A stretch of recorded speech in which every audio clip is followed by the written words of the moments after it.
నాణ్యత ప్రమాణాల పరీక్షకై వేగవంతంగా ఫుడ్ సేఫ్టీ ఆన్ వీల్స్ వాహనం కేంద్ర ప్రభుత్వం ప్రజల వద్దకు తీసుకురావడం జరిగిందని ఉభయ గోదావరి జిల్లాల ఫుడ్ సేఫ్టీ అధికారి శ్రీనివాస్ మీడియాకు వెల్లడించారు. ఈ సందర్భంగా 5 బిల్డింగ్ సెంటర్ పైడావారి వీధిలో ఉన్న ఫుడ్ అండ్ సేఫ్టీ కార్యాలయంలో మాట్లాడుతూ ఈ ఫుడ్ సేఫ్టీ ఆన్ వీల్స్ ముఖ్య ఉద్దేశం వీధుల్లో పట్టణాల్లో ఉండే ఆహార పదార్థాలపై నాణ్యతను తెలుసుకోవాలంటే కన్స్యూమర్స్ ఈ వాహనంలో కొద్దిపాటి పరీక్ష రుసుము చెల్లించి అక్కడికక్కడే వచ్చే రిపోర్ట్స్ ద్వారా కన్స్యూమర్స్ వారి అనుమానాన్ని నివృత్తి చేసుకోవచ్చని అన్నారు. గతంలో అయితే ఒక రిపోర్ట్ రావాలంటే హైదరాబాద్ ల్యాబ్ టెస్టింగ్ వెళ్లి వచ్చేసరికి ఎన్నో రోజులు సమయం పట్టేదని, ఇప్పుడు రెడీ టు రిపోర్ట్ అనే విధంగా ఈ ఆన్ వీల్స్ వాహనం మన రాష్ట్ర ప్రభుత్వం పంపించడం జరిగిందన్నారు.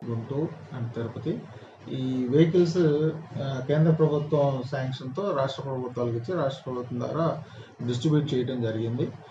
వీటికి స్టాఫ్ను బడ్జెట్ త్వరలో అలాట్ చేస్తారు. అవి వచ్చిన తర్వాత ఫీల్డ్ మీదకి వెళ్ళి నామినల్ ప్రైస్తో ఈ కన్జ్యూమర్స్ కానీ ఎవరైనా సరే శాంపిల్స్ తీసుకొచ్చి స్పాట్లో రిజల్ట్ తెలుసుకునే అవకాశం ఉంటుందండి.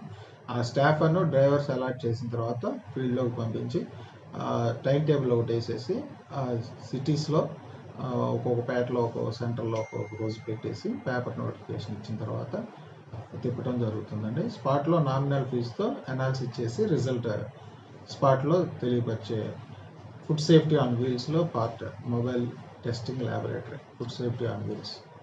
సార్ ఎవరైనా కంప్లైంట్ ఇస్తే వస్తారా సార్? రొటీన్గా జనరల్లీ చెకప్ చేస్తారా సార్? ఇది ఎక్కడైనా సరే ఎపిడమిక్ లాగా వచ్చి కానీ ఎక్కడైనా అవాంఛనీయ సంఘటనలు జరిగినప్పుడు ఈ ఫుడ్ సేఫ్టీ ఆన్ వీల్స్ వెహికల్ని తీసుకెళ్ళి స్పాట్ టెస్టులు చేయడానికి కూడా ఉపయోగిస్తామండి. ఈ మధ్య కొన్ని మండలాల్లో డయేరియా వచ్చిన చోట కూడా వెహికల్స్ స్టాఫ్ని డిక్టేట్ చేసి తీసుకెళ్ళి అక్కడ ఉంచడం జరిగింది. నామినల్ ఫీజు అంటే ఎంత ఉంటుంది సార్?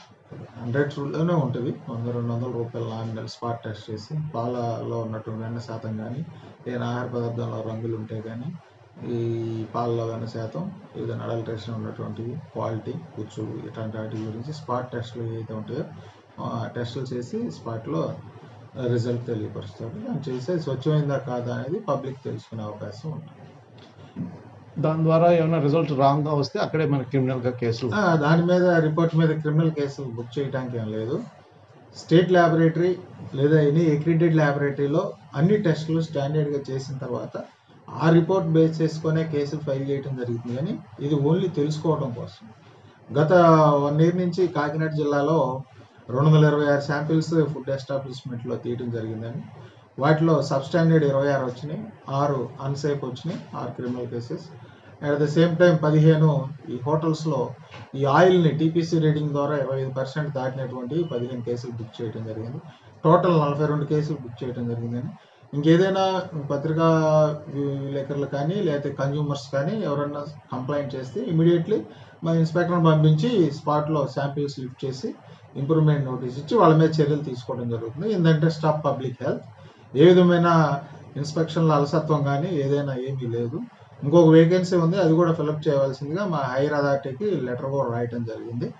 ఏదైనా ఇక్కడికి వచ్చి పబ్లిక్ కానీ లేదా ఫోన్ నెంబర్కి కానీ విలేకరుల ద్వారా కానీ ఏదైనా డిపార్ట్మెంట్ ద్వారా కంప్లైంట్ వచ్చిన పక్షంలో 24 గంటల్లోనే ఇన్స్పెక్ట్ చేసి శాంపిల్ లిఫ్ట్ కేసులు ఫైల్ చేయడం జరుగుతుందని తెలియపరుచుకోండి.